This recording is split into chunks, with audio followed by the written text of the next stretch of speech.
Assalamualaikum warahmatullahi wabarakatuh. Halo anak-anak, bertemu lagi kita dalam pembelajaran sosiologi. Nah, pada kali ini kita akan melanjutkan materi tentang konflik sosial bagian yang ketiga.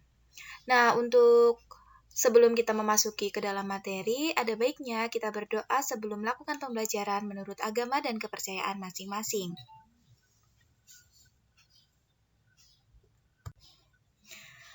Oke, pada pembahasan kali ini kita akan membahas dua submateri tentang konflik sosial. Yang pertama akan membahas tentang teori-teori konflik, dan yang kedua kita akan membahas tentang pemahaman dasar daripada resolusi konflik. Tujuannya di sini nanti kalian bisa menganalisis konflik-konflik yang terjadi di sekitar kalian, menggunakan teori konflik yang dikemukakan para ahli, serta kalian mampu untuk menerapkan prinsip dasar daripada resolusi konflik. Langsung saja kita akan masuk ke dalam pembahasan submateri yang pertama tentang teori konflik. Jadi di sini nanti akan Ibu jelaskan tentang 3 teori konflik yang dikemukakan oleh 3 ahli sosiologi.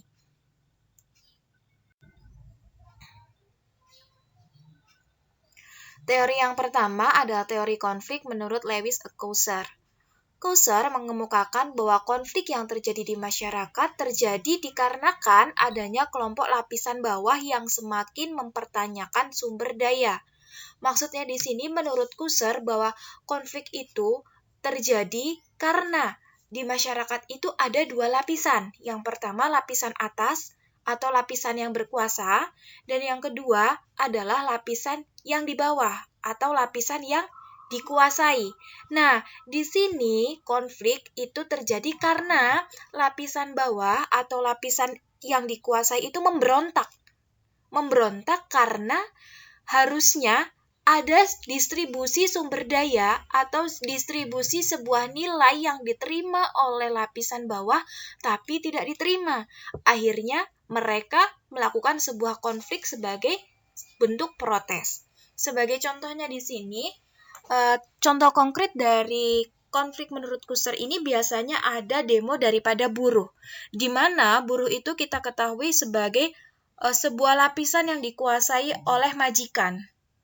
Buruh ini akan selalu mempertanyakan haknya, semisal upahnya dan sebagainya, yang di sini upah kita kategorikan sebagai sumber daya. Nah, karena adanya sumber daya yang tidak diterima oleh buruh tersebut, adanya upah yang tidak diterima oleh buruh tersebut, maka buruh akan melakukan sebuah konflik. Nah, ini bisa kita kaji menggunakan teori konflik menurut Lewis Cousar. Selanjutnya, Cousar juga mengemukakan bahwa konflik itu ternyata mempunyai beberapa manfaat nih. Yang pertama, konflik bisa menjadi media komunikasi. Sebagai contoh tadi, bahwa sebenarnya konflik antara buruh kepada perusahaannya tadi terkait dengan upahnya itu merupakan komunikasi sebenarnya. Di balik konflik itu ada komunikasi. Buruh itu mengkomunikasikan bahwa mana nih upah saya butuh upah. Gitu. Jadi konflik itu merupakan bentuk lain daripada komunikasi. Yang kedua, konflik memperkuat solidaritas kelompok. Jelas, ketika mau konflik, biasanya orang yang senasib atau orang yang berkelompok itu akan saling bekerja sama, menyolidkan diri biar mereka menang dalam konfliknya. Yang ketiga, solidaritas kelompok mengantarkan pada aliansi kelompok lain. Jelas, di sini ketika kita merasa satu kelompok dalam berkonflik, maka kita akan mengaliansi atau mengasingkan atau menganggap pihak lawan itu musuh kita, sehingga kita tidak mau bergabung dengan pihak lawan atau mengaliansi kelompok lain.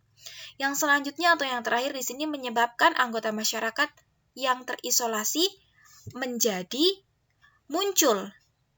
Kenapa menjadi muncul? Karena kita anggap buruh tadi sebenarnya itu adalah kelas bawah yang terisolasi.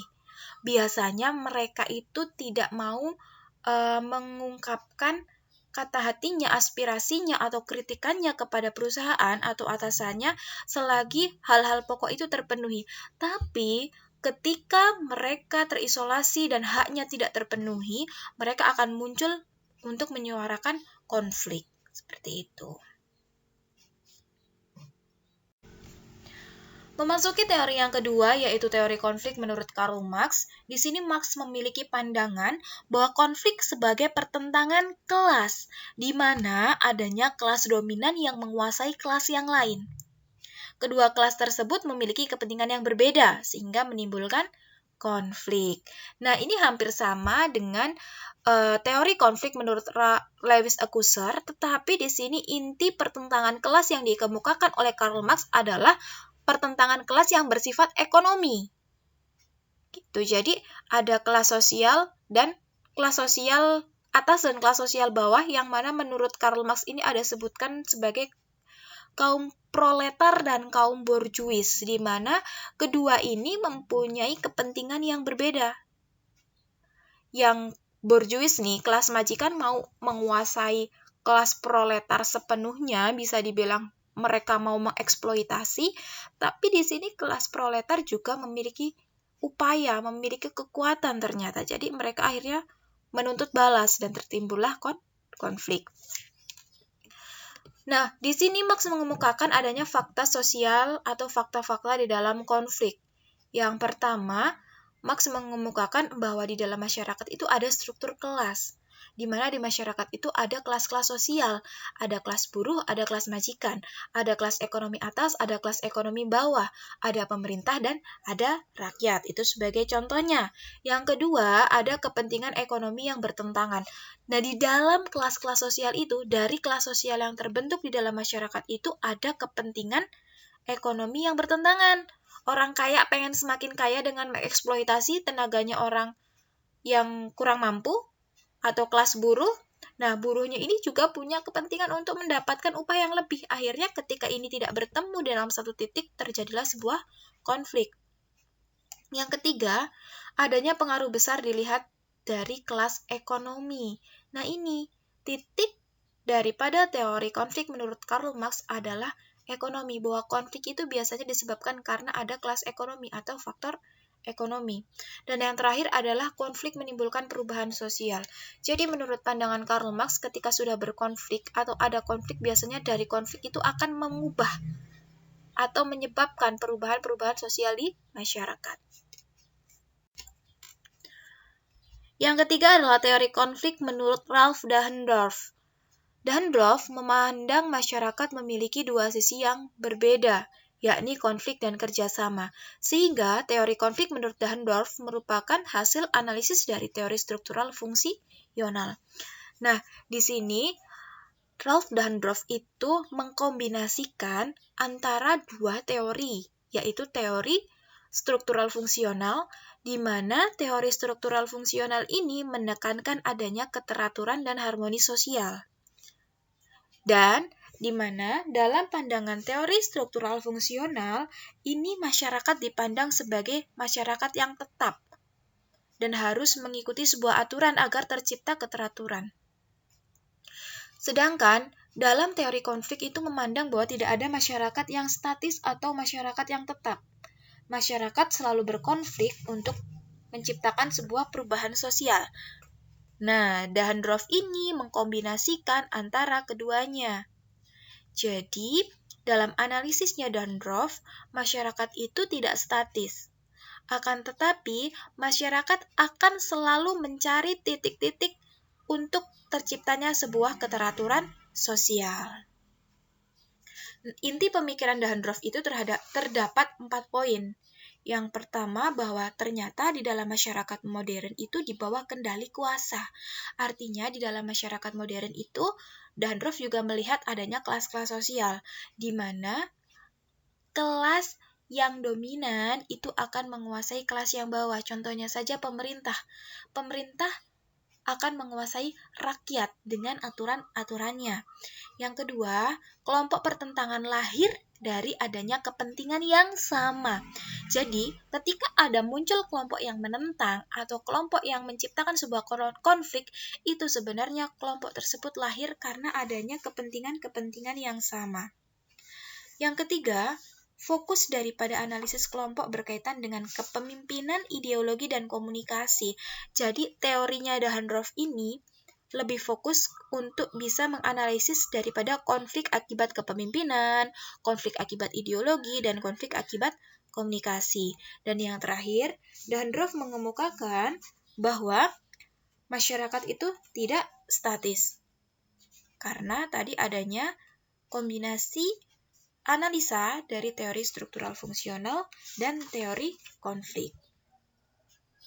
Nah, itu tadi adalah 3 teori konflik yang dikemukakan oleh ahli sosiologi. Masih banyak lagi teori-teori konflik yang dikemukakan oleh para ahli. Kalian bisa mengeksplorasi secara mandiri. Kita akan masuk ke dalam pembahasan submateri yang kedua tentang resolusi konflik. Apa sih resolusi konflik? Nah, di sini Ibu hanya akan menjelaskan tentang pemahaman dasar. Ketika kalian mau mengetahui lebih mendalam tentang resolusi konflik, kalian bisa mempelajari secara mandiri atau nanti akan diajarkan di bangku perkuliahan ketika kalian mengambil kuliah di jurusan sosiologi. Apa sih resolusi konflik? Secara garis besar, resolusi konflik itu merupakan usaha untuk menangani sebab-sebab konflik dan berusaha membangun hubungan-hubungan yang baru yang harmonis. Jadi intinya resolusi konflik itu bagaimana kita melakukan sebuah cara untuk menyelesaikan konflik. Selanjutnya, harus ada 6 pokok poin yang penting yang harus dimiliki seseorang untuk melakukan sebuah konflik, resolusi konflik, atau adanya upaya untuk menyelesaikan konflik. Yang pertama, kemampuan orientasi. Di mana kemampuan orientasi dalam resolusi konflik itu meliputi pemahaman seseorang yang akan melakukan resolusi konflik itu tentang konflik itu apa sih? Konfliknya itu seperti apa? Sikap yang menunjukkan konflik itu apa? Jadi orang itu harus tahu dulu nih sebab akibat atau detail inti daripada konfliknya. Yang selanjutnya adalah kemampuan persepsi, di mana kemampuan persepsi ini menunjukkan kemampuan seseorang atau individu yang akan melakukan resolusi konflik untuk melihat situasi lain di balik konflik. Jadi nggak cuma bisa melihat apa yang terlihat aja, apa yang muncul di permukaan. Orang yang mau melakukan resolusi konflik harus juga mampu memahami apa yang ada di balik konflik tersebut. Misalnya secara aspek psikologi individu-individu yang berkonflik. Yang ketiga adalah kemampuan emosi. Kemampuan emosi di sini di mana seseorang yang akan melakukan resolusi konflik harus mempunyai kemampuan untuk mengolah berbagai macam emosi di dalam resolusi konflik yang akan ia lakukan. Ketika menemui rasa marah, dia mengolahnya gimana? Ketika menemui rasa sedih gimana? Rasa takut, frustasi, dan emosi negatif lainnya, orang yang bertugas dalam melakukan resolusi konflik harus bisa menangani. Yang keempat, adanya kemampuan komunikasi. Kemampuan komunikasi dalam resolusi konflik di sini, gimana seseorang yang bertugas untuk melakukan resolusi konflik di sini mampu menjadi orang yang mendengarkan berbagai pihak yang berkonflik, orang yang mampu menyampaikan dengan baik maksud-maksud yang sebenarnya tidak dipahami atau menjadi sentimen bagi orang-orang yang berkonflik. Sehingga orang tersebut harus mampu mengatakan statement atau pernyataan yang netral. Jadi di sini kemampuan komunikasi itu penting banget biar apa? Biar konfliknya nggak semakin parah.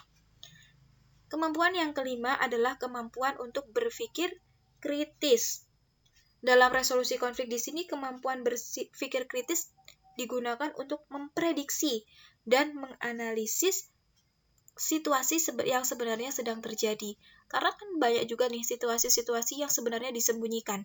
Jadi orang yang melakukan resolusi konflik ini harus mampu untuk melihat ada nggak sih situasi lain di baliknya. Jadi dia harus dituntut untuk berpikir kritis. Dan yang terakhir adalah kemampuan untuk berpikir kreatif, di mana ketika sudah 5 kemampuan yang tadi sebelumnya dijelaskan itu dimiliki, terakhir orang itu harus mampu berpikir kreatif bagaimana caranya untuk menyelesaikan atau melakukan resolusi konflik yang dalam tahapan terakhir menciptakan sebuah solusi. Oke, berikut tadi adalah materi dalam pertemuan kali ini. Semoga bermanfaat. Mohon maaf ketika terdapat banyak sekali kekurangan, kalian bisa mengeksplor lebih lanjut materi secara mandiri untuk memperkaya pemahaman kalian. Semoga pandemi ini segera berakhir dan kita dapat bertemu secara tatap muka sehingga adanya pembelajaran yang lebih efektif dan lebih efisien. Terima kasih, selamat belajar, tetap jaga kesehatan dan patuhi protokol kesehatan. Wassalamualaikum warahmatullahi wabarakatuh.